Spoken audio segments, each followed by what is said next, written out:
This is going to be my first time teaching this class, and I think I'm more passionate about this subject than any other subject I've ever taught, mainly because it doesn't get taught. Nobody teaches this, and I don't know how you guys are or were, but when I grew up, I was in a single family household, and my mom was like the ultimate coupon cutting woman craze. I mean, anything and everything that was couponable, she cut and bought and always bought in quantities of. And it was just my sister and I. It was just a household of three people. So, and I think there's a dichotomy with just a spender and a saver. My mom obviously fit in that saver category. How much could I save? Not only in how much money can I save per month as I'm bringing in, but how much money can I save on the stuff that I'm buying on a monthly, weekly, daily basis, right? As I looked in my life, I quickly realized I was an immediate half and half. I'm a big spender on some things, but I'm also a really big saver on the long term, that thing that I noticed. So if you guys would be candid, where would you feel you would fit in that spender saver category? Spender. Perfect. Because you could only be, I mean, there's a free spirit spender, and then there's like the saver is just the one that's so constricted, so conservative, and just doesn't ever want to spend. I'm probably like a 75-25. 75 spend, 25. Right there. But I'm shooting for improvements this year. Awesome. Awesome. Actually, I made improvements last year. For the last 2 years, I have been, but I think that comes, a lot of times that comes with age when you realize, because Right. I'm older than all y'all. And Yeah. Yeah. but once you get to that point, like you guys, I think it's great to see you guys thinking about that. And I've had to share that with you before, because that's an inspiration to me. So those kind of financial goals that Kevin's been able to attain have really kind of helped switch the light bulb on. I'm like, man, I'm coming, I'm tardy to the party, so I got to get going. You know what I mean? And there's ways to do it, but it's really good to do that. So that's absolutely. And I think no matter where you are in life and journey, because we have people here with kids, we have people here in a different age demographic. We got somebody here, no kids, we got Eric, single, not married. So we have real mix of people here. And no matter where you are in this, journey called life, I firmly believe that the things that you'll learn here, should you implement it, is one going to benefit you a whole ton, save you a lot of money. And also, you can't go through life now not knowing, right? Because I firmly believe too, if people knew better, they do better. This is my accumulation of learning what it took to kind of, how do I structure this? And it wasn't until and this is all brought to you by Tom Ferry, this structure that he laid out. When I saw this video, I saw the structure and I said, holy crap, that is what I am doing, but this is now how I can kind of broadcast it to the whole office and eventually, more people in my network. So jot down a piece of paper, and guys online, jot this down. You're going to do 3 columns, 5%, 15%, 80%. How do you do columns again? Columns. A long time since I've been in school. Just do a 5% column. We're going to do a 15% column. We're going to do an 80% column. 10%, and then 80%? Yes. Give you guys some stats that's going to be very encouraging and should give you some much needed push to get to where we want to be, right? So 5% of the planet inherited their wealth via generational wealth. Okay. We can't knock them. It is what it is. Right. If we were in families that had wealth, we too would have been passed some nice change of money. Say that again. 5% of the planet. Of the planet, okay. Inherited their wealth via generational wealth. Not to Vero, but it's funny you said that, because yesterday they did a scale of where the wealthy get their wealth, and I think 35% of the wealthy inherited from family. It was crazy. I was like, wow. Yeah. Hey. Hey. So 5% of the planet. So 5% of the planet inherited their wealth via generational wealth. Now let's think about that for a That's a second lot. and ponder that for a second. That has stats show that that's over 5 million, Mhm. right? We're not just talking about mom passed and we got a property and a $200,000 cash account. We're talking about Cash. generational serious wealthy or in excess of 5 million plus. Rockefellers, that kind of level. Right. But we don't hear about that. We don't hear about, what they do for a living because they inherited a lot of their stuff. Sometimes they're industrial as well. They pass along the business to the family. The family keeps the business running. And so the business keeps thriving. Supposing the kids do well by it. That's 5%, right? 15% are going to be the middle class. Was it 10 or 15? It was 15. 15%, 5, 15, 80. 15% is going to be the very, and I like to say that this is the comfortable class. This is the comfortable 15% of the population that has a job, has a few cars, have a few kids, own a primary residence, right? And have an average of 4 credit cards. An average of 4 credit cards. 15% of the planet has these things. This can be definitely, what we notice as just the middle class. Mhm. And just follow me here. I promise you, we're going to tie this up here. 80% by the age of 65% have to work to make money or are dependent on government support and or family. Depending on work or revenue. Mm-hmm.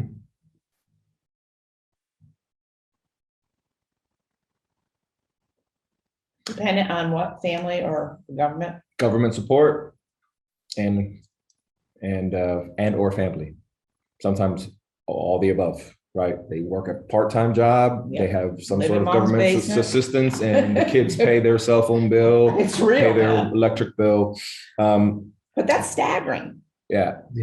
I mean, And 80%. here's the truth, the real awakening for me happened is, why don't we see people celebrate retirements as often as we see people celebrate the other milestones of life? Mhm. We don't see it. It doesn't exist. Obviously, every year birthdays happen. Anniversaries every year happen. We see that frequented. Baby showers, not so much, right? Because not many folks are having babies every single year. But obviously, if you have 1,000, 5,000, 10,000 friends, you will be invited to many more baby showers.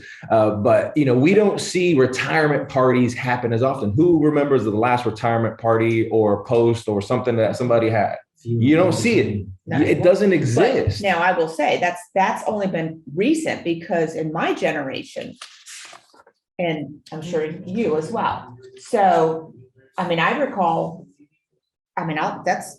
just taking it personal, my grandfather, when he retired from GE, Yeah. that Yeah. was like, and it was like, you had big retirement. It was very common to be invited to big retirement parties. They gave them watches. It was Yeah. like a big deal. Yeah. Yeah, right? What age? And you don't see that. At 65? No, 72? no, and that's the other thing. He retired at 60 Yeah. from GE. And that's because, a lot of things, but anyways, they were offering early retirements, and they actually would give you huge bonuses to retire early. Yep.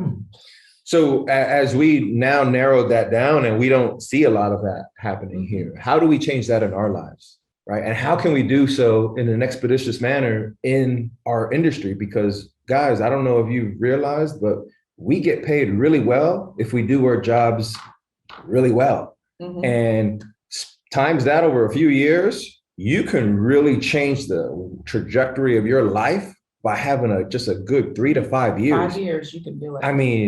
And I'm going to help, Amen. because moving forward in this class now, I'm going to implement a strategy that I believe you guys apply today and continue to follow it for the next 3 to 5 years in this career, followed by work, of course. You guys know the practices. I'm not here to teach you how to become a better real estate agent.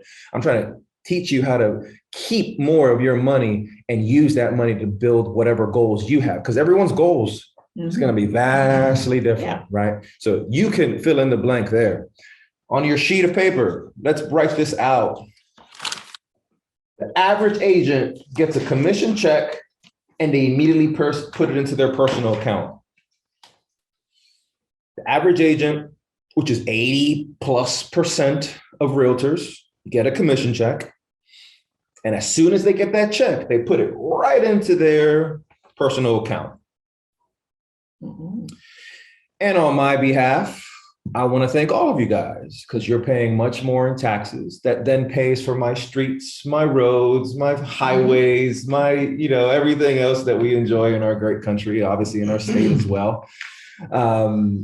And the rule number one is, guys, immediately, if you do nothing else between Tuesday today and Friday this week, open up an LLC, open up an S Corp, open up a limited life, because you're in a partnership, right, with a potential team, or sorry, Well, who was? I have an LLC. Never mind. So I don't even mean to go there. But meaning if you got a team or it's a duo, husband and wife, well, not necessarily husband and wife, but, and you see, I don't even know the answers to these questions, but I know enough to say you need to create an entity of some sort to offset your taxes. I'm not an accountant. I'm not a CPA. I don't know nowhere near as much as I should on what are the differences, what's best for you, because everybody's situation is different. Tariq's married, couple kids. I'm married, no kids, 2 kids, grown kids, right? So no kids. I mean, so it's all depending on where you are in life. Take that over to your accountant, CPA, and then ask them what's best for you and your immediate needs. But let's also say, fire yourself and fire your uncle, your aunt, who's ever doing your taxes now, fire them. You need a pro in your corner. Every year I've ever had an exchange with my CPA, and I noticed from the day I moved to Vero Beach, every year was something vastly different, right? So in your lives too, if you go back 5 years, every year you probably filed your taxes, something different happened in that year that you may have left money on the table because you didn't hire the right professional. So rule number one, create an entity of some sort to offset your taxes right now. And if you're fairly new in the business, it may not hurt you as much as it would hurt me in my position right now, and where I'm generating the commissions I'm generating. I'd be creating financial suicide by not having a form of entity. So the earlier you create it, the better you are there.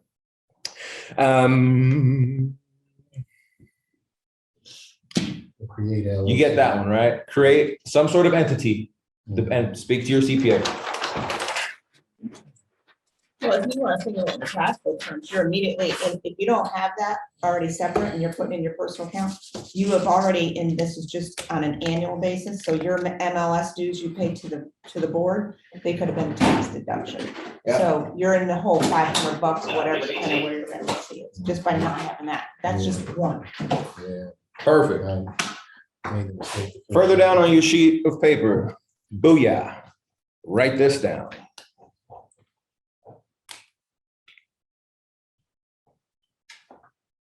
The LLC 15% of agents are in this category. The LLC doesn't have to begin like January 1st. You can do it mid-year. To my knowledge, an LLC is the easiest entity to establish if you want to post or predate certain incomes or expenditures.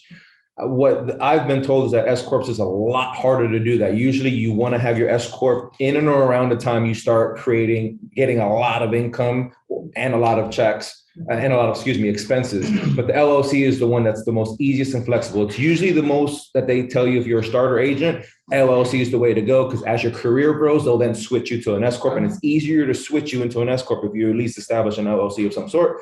But again, I'm not an accountant, I'm not a CPA. You got to talk to your own tax rep and make sure they're the pro, right? 15% of agents operate in this structure.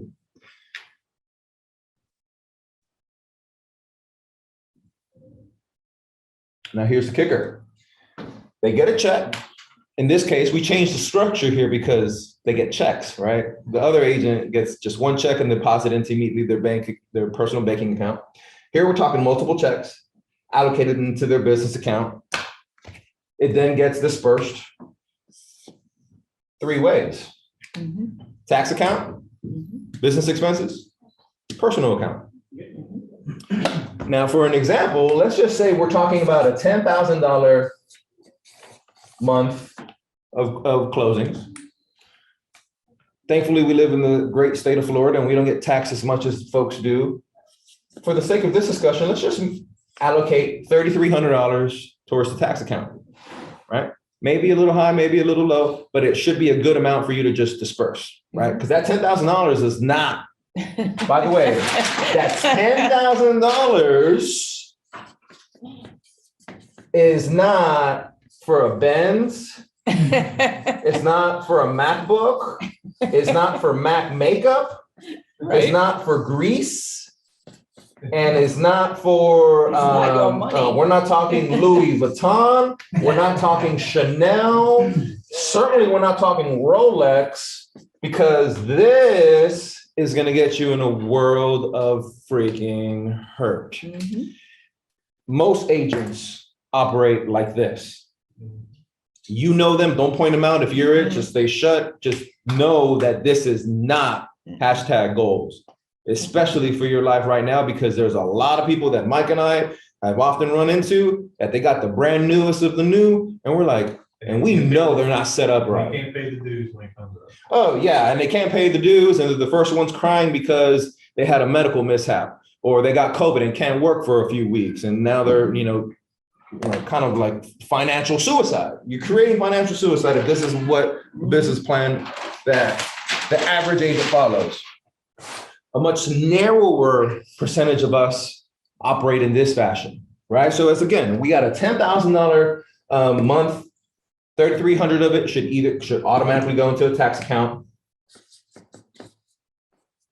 10% is also a good rule of thumb for your expenses. Your expenses for your business should not be more than 10% of your monthly, yearly, quarterly gross commissions earned. Right? Here's where you can spend for your Zillow, if you want to do in Zillow, your Red Digital, your assistant, if you have it, MLS dues, right, et cetera, et cetera. And here we have the balance of, I believe, $3,400 towards your personal account. Right? That's this where is that's where the Rolex and Yeah. that's where the Rolex. That means you better be increasing that $10,000. Pay the mortgage with that. Yeah. And here's where I always say, at this point, if you do nothing else till the day you retire as a real estate agent, if all you did was this, you did well, because most agents come April 15th every single year are always panicked. Worst case, we have agents that don't even file their own taxes. And we're talking years of not filing. It's illegal to not, you can get jailed for not filing. You don't get jailed for not paying your taxes. You get jailed for not filing. I emphasize this because there's a lot of trouble in our industry when it comes to Uncle Sam, because they're not properly allocating their funds towards the necessary entities. Uncle Sam, hardly ever business expenses, because they're too busy focusing on what they can spend. It's a lifestyle creep. You've made average $50,000 to $70,000 your whole entire life. You get into real estate, you do well your first 5 years, you will quickly jump in excess of six figures. I would even say it's still not an excuse to get your Rolex. I don't own a Rolex, me personally, but Tariq may want one. What's the difference? I got a $200 watch that looks like a Rolex. Right? Yeah. What's the difference in the percentages Percentages? for, from the 10,000? What did you do? 15% for tax? I rounded off 30. Oh, And then A like third. 35. You did, Yeah. okay. Yeah. And again, and these numbers are, guys, this is just for the sake of math, just easy for you guys to just like say, hey, how should it all look like?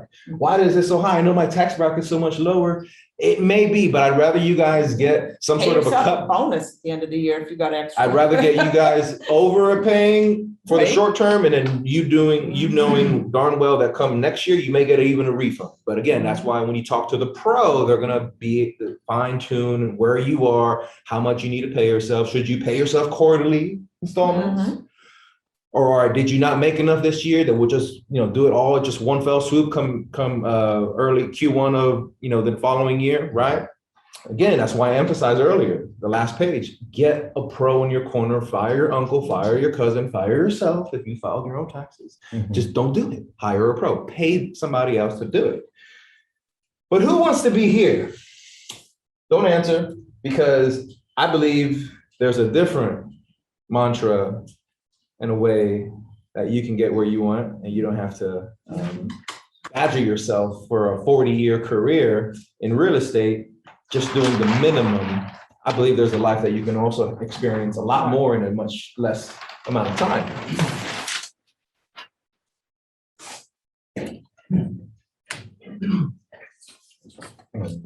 Less than 2% of real estate agents operate in this manner. It's not the easiest. It requires a lot more discipline, a little bit more fiscal knowledge, but I emphasize a lot more discipline.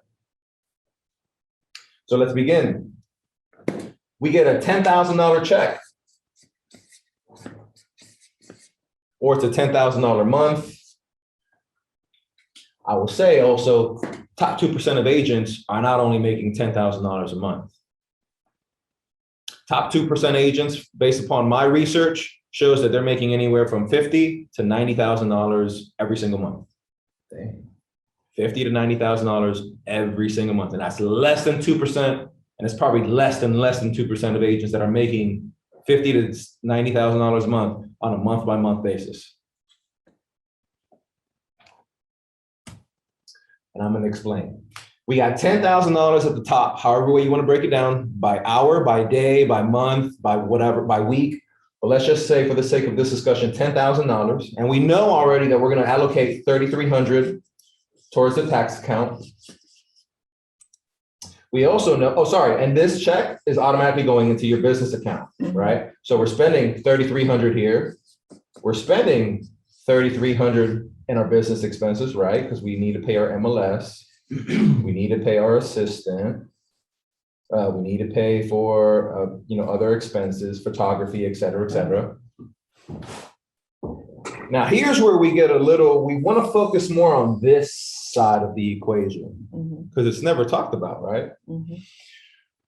Now, we know we have to live, we have to eat, we have to have gas in our cars, we have to have the regular things that we need in our lives. So we have 33 allocated here, taxes, 33 allocated towards your business expenses. And we do need to take care of the home front as well. So let's just say we allocate $2,000 towards your home expenses. We now have a remaining $1,400 that you can then use to fund your Rolex if you want.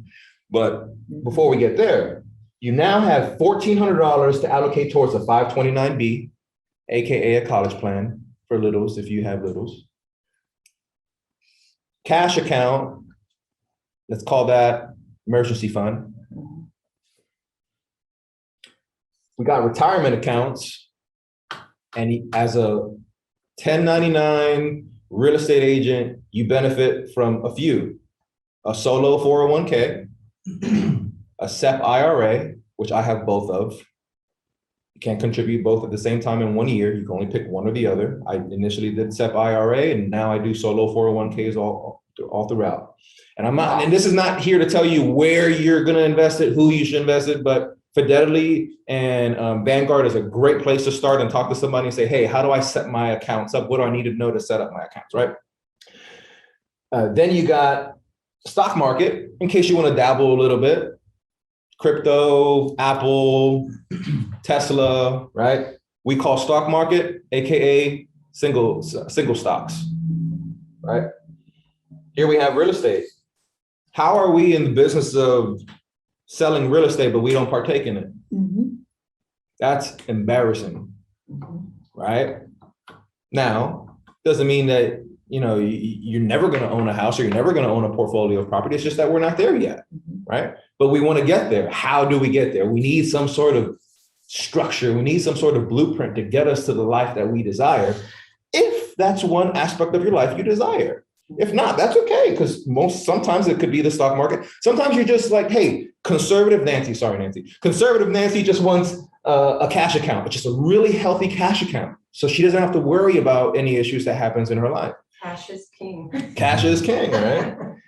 So here's where we now have 14, right? Did I say how much? 1,400, right? $1,400 for you to choose, and you pick where you can grow your life. Now, here's the kicker. This is much easier to do, obviously, when you have scale, when you have much larger income.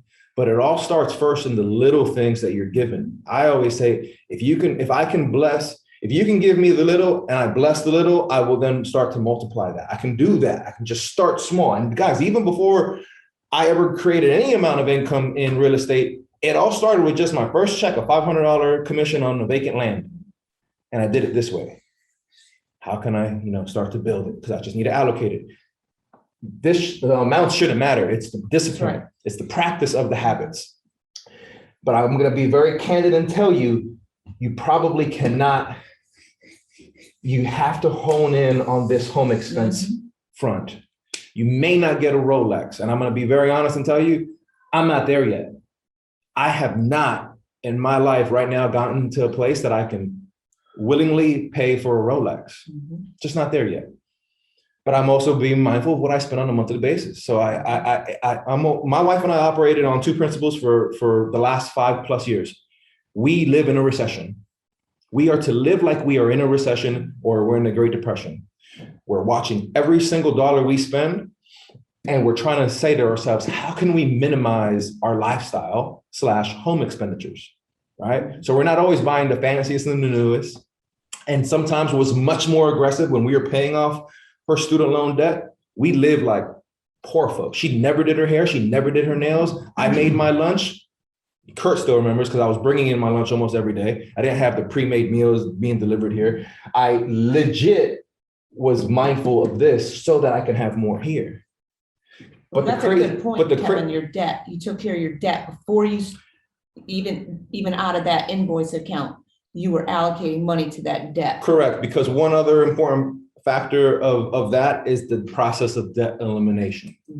That's another class for a different topic for a different class. That in and itself is going to be something that can usually free you or constrict you in attaining even the disbursement of the extra funds that you have after, you spread all your commission checks outward, right? Because we do need to keep this on par, because this can quickly become a debt, right? This can quickly become credit cards added towards your business expenses because you didn't allocate the proper funds towards that. So being as mindful to your debt as possible in life is great.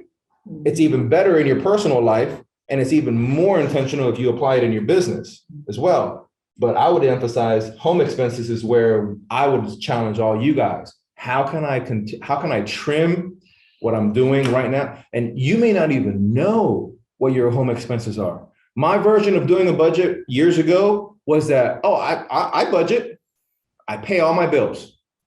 All my bills are paid. I budget. False. The biggest lie I told myself for years. I never intentionally saw how much did I make that month. And years ago, it was much more easier to know because I knew how much it wasn't commission based. It was job based, right? 40 hours a week times 4 weeks told me how much I got paid that month. So what I got paid that month, that never, ever, ever changed. What did change on a month by month basis is my expenses. Because I know that I spend more on December, February, and November than I almost did any other month. February, Valentine's Day, Christmas, on December, November for the start of the holiday season, Thanksgiving. You want to design everything, you want to cook everything, you want to invite everybody, everyone does more meet and greets, more parties, et cetera, right? This is where I'm going to tell you guys the first goal to have, and it's an aggressive goal. If you can get 60 to 70% of your monthly earned income, when you get there and you're done with your debt and you're done with let me slow down here for a second. Operating in a 60 to 70% of your income allocated to here. That leaves you 20, that leaves you what, 30 to 40% towards here, everything else. I always say the second goal to that is 15 to 25%.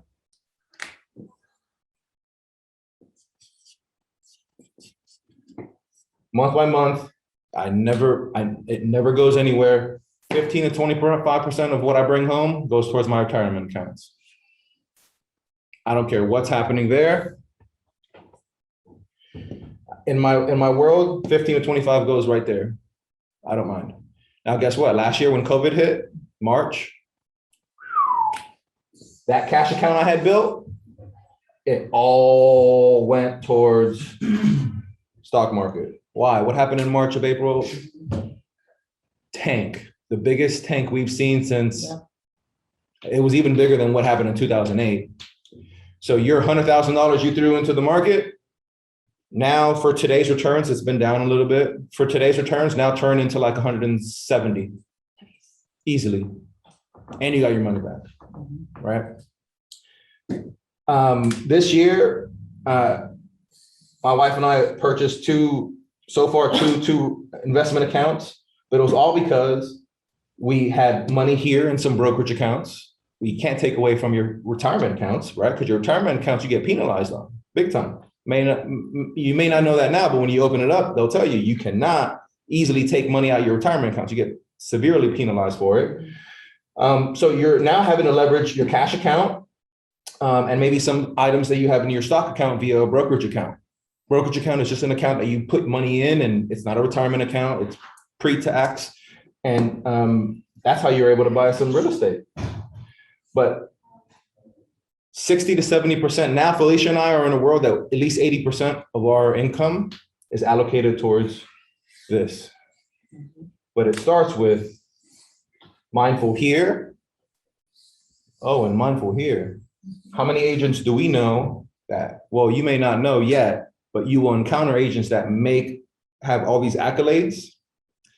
They're number one, they're top agent, top tier, top teams, and their expenses are grossly over that 10% threshold. Mm-hmm. And I even tell you that they're well above 50% of their monthly income.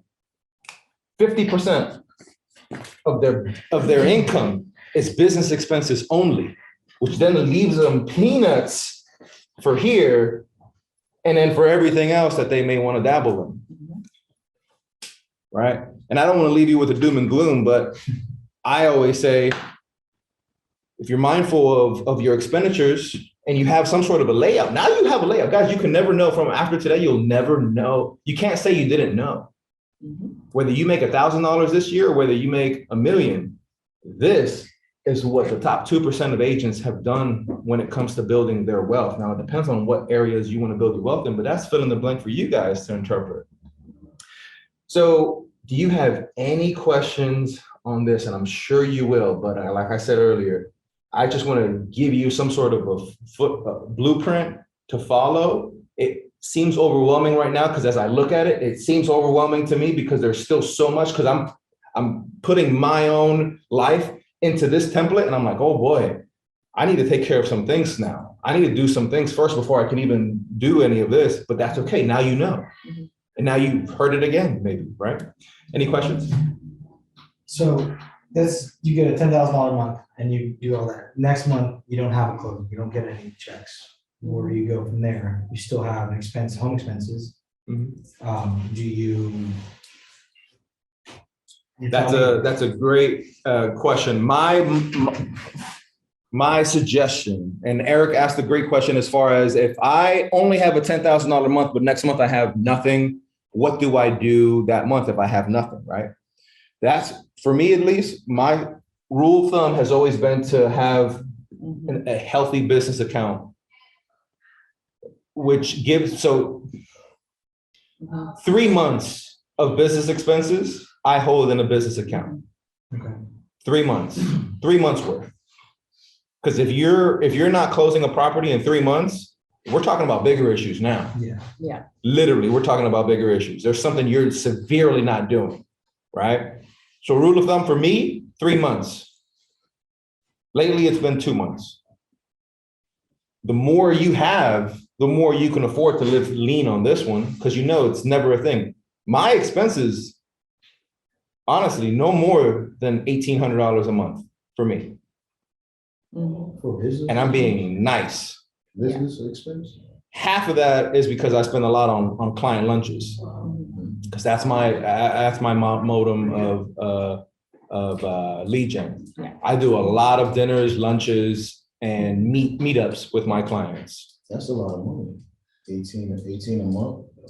That also includes your office rent. You know, if you want to break down your yearly MLS dues, everything broken down can be there. And that's a great strategy to do, to make Yeah. sure you itemize things the way you just said in monthly. So if I take that MLS, I want to make sure that I've got enough money on a monthly basis. So you're working Yeah. basically in arrears. You're actually prepaying for expenses that will cover you in that short term, in that lull when you're out. So the quicker you can get money into that business expense account, the better you are, because that's the equivalent to your cash account on your personal side.